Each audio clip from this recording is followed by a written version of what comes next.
Dan pemirsa, lantas bagaimana peluang artis dan anak pejabat yang maju dalam kontestasi Pilkada serentak 2020 mendatang? Untuk membahasnya sudah bergabung bersama kami bakal calon wali kota Tangerang Selatan Siti Nur Azizah dan bakal calon wakil wali kota Cilegon Lian Firman dan juga pengamat politik Burhanuddin Muhtadi. Saya sapa dulu ketiganya. Selamat sore Ibu dan Bapak-bapak. Selamat sore, Assalamualaikum Waalaikumsalam warahmatullahi wabarakatuh. Saya ke Ibu Azizah terlebih dahulu. Ibu Azizah, di Pilkada tahun ini bisa dibilang diwarnai, terutama di Tangerang Selatan, bisa dibilang terutama di daerah Banten, bisa dibilang adu dinasti politik seperti itu. Ada dinasti politik dari Banten, kemudian dari Maruf Amin, dan juga ada dari artis. Tanggapan Ibu? Saya melihatnya justru berbeda ya. Pilkada Kota Tangerang Selatan kali ini menurut saya cukup menarik ya, karena masyarakat diberikan alternatif pilihan ya, alternatif pilihan yang tentu berbeda dari biasanya, sehingga konteks dinasti ini tentu menurut saya harus didudukan pada tempatnya ya. Para kandidat tentu akan dilihat bagaimana kapasitas dan juga rekam jejak pelayanan publiknya. Jadi menurut saya penempatan dinasti tentu tidak relevan lagi ya dibicarakan ketika kandidat yang maju itu tidak serta-merta hanya mengandalkan pada tokoh simbolik ya atau keluarga, tetapi mengedepankan gagasan-gagasan dan ide-ide untuk bagaimana membangun wilayah itu lebih baik lagi. Oke. Saya kira itu ya. Oke, untuk di Tangsel sendiri kan Ibu akan berkontestasi dengan salah satunya adalah ponakan Pak Prabowo, Menteri Pertahanan. Ibu sendiri adalah putri Wakil Presiden, Pak Maruf Amin. Banyak publik yang ingin tanya, hubungan Ibu dengan Bu Saras ini seperti apa? Akur tidak? Ya, kami baik saja ya, karena memang saya kira saya sepakat ya dengan juga Mbak Saras, bersepakat bahwa pilkada ini harus menjadi pilkada yang riang gembira ya. Kita ingin menampilkan pilkada yang riang gembira, yang mengedepankan gagasan-gagasan, bagaimana kota Tangsel ke depan bisa lebih baik. Dan pilkada yang damai, serta adalah pilkada yang mengedepankan ya politik santun dan juga bermartabat. Baik, saya ke Mas Lian. Mas Lian, kemarin wakil Anda, pasangan Anda, bakal calon wali kota Cilegon mengatakan bahwa jangan sampai Cilegon ini kembali dikuasai oleh dinasti politik yang korup. Maksudnya apa tuh Mas Lian? Saya kira seluruh masyarakat Cilegon juga tidak diingin dipimpin oleh pejabat yang korup. Mungkin artinya seperti itu. Jadi biarkanlah kami, saya dan Pak Haji Ali Mujahidin untuk memberikan memberikan sesuatu yang terbaik untuk masyarakat Cilegon. Jangan sampai masyarakat Cilegon mendapatkan pejabat seperti masa lalu yang tersangkut masalah korupsi. Oke, Mas Lian, bagaimana Anda menjawab pertanyaan publik bahwa artis yang maju pilkada termasuk Anda dituding modal populer saja? Kebetulan saya maju di Pilkada Cilegon itu bukan berdasarkan profesi saya sebagai artis, tapi sebagai putra daerah karena saya lahir dan besar di Cilegon.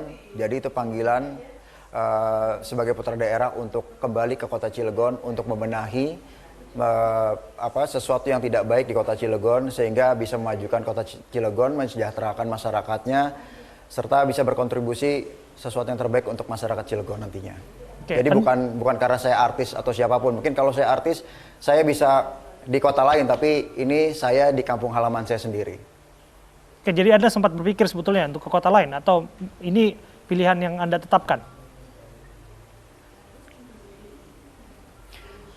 Saya tidak berminat dengan politik awalnya, makanya saya tidak mau tadinya terjun ke politik, tapi karena ini di kota saya, kota Cilegon, dan saya ingin kota saya bisa seperti kota-kota lainnya, bisa lebih sejahtera, karena di Cilegon sendiri angka penganggurannya itu tertinggi nomor 2 di Banten, serta banyak sekali permasalahan-permasalahan yang ada di kota Cilegon. Itulah niatan saya kenapa saya ikut kontestasi politik di pilkada ini. Oke, artinya nanti akan memberikan solusi untuk pengangguran. Tapi Anda maju lewat independen. Saya pikir tidak mudah untuk ngumpulin KTP dan dukungan dari masyarakat. Bagaimana pengalaman Anda untuk mengumpulkan ini? Anda baru pertama kali Anda sebutkan terjun dalam dunia politik. Ya, alhamdulillah, karena tadi saya bilang saya dan Haji Ali Mujahidin adalah putra asli Cilegon, putra daerah. Jadi saya punya kultur basis masyarakat, saudara dan teman-teman saya di sana semua yang mendukung perjuangan saya, dan perjuangan saya bukan hanya saya dan Haji Mumu aja, tapi perjuangan dari seluruh masyarakat Cilegon. Makanya ketika kemarin mengumpulkan dukungan dengan syarat minimal 24.000 sekian, alhamdulillah dukungan yang terkumpul kita di angka 39.000 sekian. Jadi ekspektasinya luar biasa. Baik, saya ke Mas Burhan. Mas Burhan, bisa dilihat di wilayah Banten ada beberapa kabupaten kota yang akan menggelar pilkada nanti Desember. Ini ada perang bintang dalam tanda kutip. Ada dinasti politik, kemudian ada artis, ada juga dari bisa dibilang anak pejabat dan lain sebagainya. Kenapa sih Banten jadi begitu strategis? Ini bukan Jakarta loh. Ya, sebenarnya lebih bagus seperti sekarang ya, daripada beberapa waktu lalu di beberapa wilayah di Banten kita menyaksikan parade kota kosong karena beberapa wilayah dalam beberapa pilkada saat yang lalu itu hanya ada calon tunggal di Kabupaten Tangerang, di Tangerang dan Tangerang Kota ya. Juga di Letak, betul. Nah, sekarang kita justru mendapatkan banyak pilihan. Misalnya warga Tangsel ada 3 paslon, termasuk juga di Cilegon, meskipun kita tahu Pak Ali Mujahidin bukan orang baru ya, beliau pernah maju juga 5 tahun yang lalu. Tetapi setidaknya pemilih di kota atau di kabupaten di Banten, Cilegon, dan Tangsel secara khususnya itu punya pilihan yang lebih beragam ketimbang tetangganya di kota atau kabupaten Tangerang maupun di Lebak. Ya, pada prakteknya Mas, kalau kita lihat kan artis ini masih laris manis Mas. Bahkan juga anak pejabat ini cerita lama lah begitu. Mengapa nama-namanya atau pusaran calon pemimpinnya dari situ-situ saja? Nah, saya membacanya sebagai akibat, bukan sebab ya. Jadi munculnya banyak nama yang memiliki latar belakang kekerabatan atau punya darah biru politik atau artis, itu akibat dari kelemahan pelembagaan partai politik kita. Jadi karena brand nama, entah nama dinasti atau nama artis itu lebih kuat ketimbang kader atau ketimbang partai, maka mereka lebih layak dijual dalam konteks pilkada secara langsung. Jadi tidak bisa disalahkan juga. Berarti memang saat ini kaderisasi kurang, political vehicle makin banyak ya berarti ya Mas ya? Betul. Jadi selama ini kan kita membaca proses dinasti sebagai sebab. Dinasti menyebabkan munculnya entah itu patronase atau pokparel. Kalau saya membacanya bukan sekedar sebagai sebab, ya dinasti bisa menjadi akibat dari lemahnya pelembagaan partai politik kita. Dan saat yang sama memang tidak haram ya dinasti atau artis untuk masuk ke politik. Ini bagian dari hak atau legal, sesuatu yang diperbolehkan menurut konstitusi, terutama MK membatalkan keharaman dinasti politik masuk dalam pertarungan elektoral seperti pilkada. Jadi yang paling penting menurut saya, apakah dinasti politik atau artis tadi itu tidak memberi semacam jadi tidak membatalkan proses politik yang adil di dalam internal partai. Jadi misalnya kalau prosesnya itu terbuka buat seluruh kader dan ada mekanisme yang jelas siapa yang dipilih oleh partai dalam menentukan siapa yang akan diputuskan maju dalam pilkada, menurut saya silahkan saja. Tetapi kalau ada proses personalisasi, kemudian kaderisasi tidak berjalan sesuai dengan sistem yang benar, ya tentu saja ada dampak yang luas, bukan semata-mata di internal partai, tapi juga menimbulkan satu proses yang tidak berkeadilan, terutama buat kader yang sudah lama malang melintang. Baik, saya ke Ibu Azizah. Ibu Azizah, ada penolakan dari kader-kader partai pendukung Anda? Alhamdulillah ya, karena proses di Kota Tangerang Selatan proses politiknya ini kan agak berbeda ya, agak berbeda karena power sharing politik ya, partai politiknya cukup seimbang karena tidak ada satu partai pun yang bisa berdiri sendiri, jadi memang berkoalisi sehingga hanya Golkar aja yang bisa mengusung sendiri. Sehingga di Kota Tangerang Selatan itu ada mekanisme konvensi yang dilakukan kepada setiap kandidat yang ingin maju sebagai wali kota ya maupun wakil wali kota. Nah, proses konvensi itu yang kemudian memberi ruang kepada siapapun termasuk saya yang waktu itu masih ASN lalu mengundurkan diri, itu diberi ruang untuk mengkomunikasikan gagasan-gagasan, ide-ide bagaimana visi dan melalui visi dan misi itu membangun Kota Tangsel ke depan agar bisa lebih baik dan lebih maju. Sehingga di situ ada mekanisme secara terbuka dan menurut saya itu cukup berkeadilan ya. Walaupun mungkin tidak selalu berbanding lurus, yang kita ikuti konvensi itu memberikan tiket ya. Partai-partai itu memberikan tiket kepada para calon kandidat ya.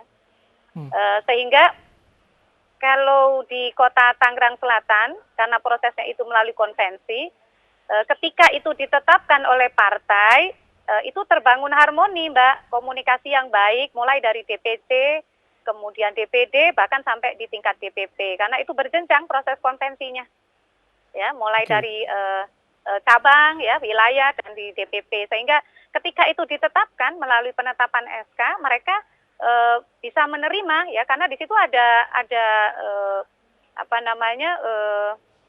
proses bukan debat ya tetapi ada uji publik mengenai visi dan misi yang ditawarkan dengan menghadirkan panelis-panelis secara profesional ya secara terbuka. Oke, saya ke Mas Lian Firman. Sebagai sinetron saya ingin tanya Mas, sinetron ini kan identik dengan panggung sandiwara. Artinya saya mau tanya, sulit mana? Panggung sandiwara atau panggung politik ini? Sama saya meskipun aja sandiwaranya. Ya, meskipun ujung-ujungnya banyak orang yang menilai, banyak publik yang bersimpulan. Sama saja karena politician ataupun politikus kerap kali bersandiwara begitu. Justru itu, saya mau menampilkan sesuatu yang berbeda. Kalau di dunia saya acting, benar sekali panggung sandiwara, tetapi di dunia politik adalah kejujuran. Kenapa? Karena langkah pertama kali saya masuk ke politik adalah dengan kejujuran. Dengan keterbatasan, dengan kemampuan dan kelebihan, semuanya saya utarakan dengan sejujur-jujurnya. Saya tidak mau ada beban di kemudian hari, saya tidak mau ada sesuatu yang menjadi penghambat buat saya. Jadi buat saya, kejujuran adalah hal yang penting untuk memulai sesuatu di dunia politik. Bagaimana sesuatu bisa berjalan tegak lurus atau bisa ketika saya menjadi pemimpin bisa amanah ketika saya memulai segala sesuatunya dimulai dengan hal yang tidak jujur. Jadi saya kira saya berpikir bahwa politik adalah sesuatu yang jujur. Mau terpilih atau tidaknya itu kembali lagi ke tangan masyarakat yang menentukan, ke tangan Allah Subhanahu wa taala, tapi tidak ada salahnya kita berikhtiar.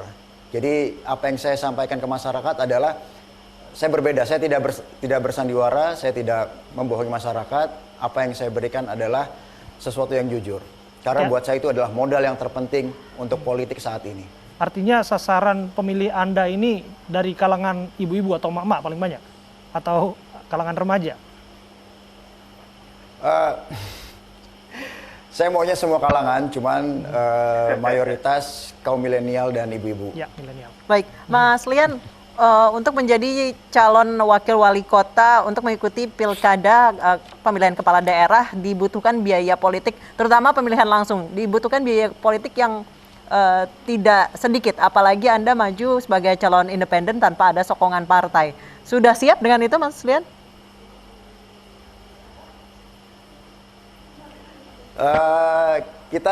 Kita apapun itu kita persiapkan, kita sesuai dengan keterbatasan kita tidak akan memaksakan segala sesuatunya. Saya tahu independen itu sulit sekali, tapi insya Allah dengan dukungan masyarakat Cilegon yang ingin perubahan Cilegon lebih maju, lebih sejahtera, insya Allah saya berjuang bukan hanya berdua, tapi dengan masyarakat Cilegon nantinya.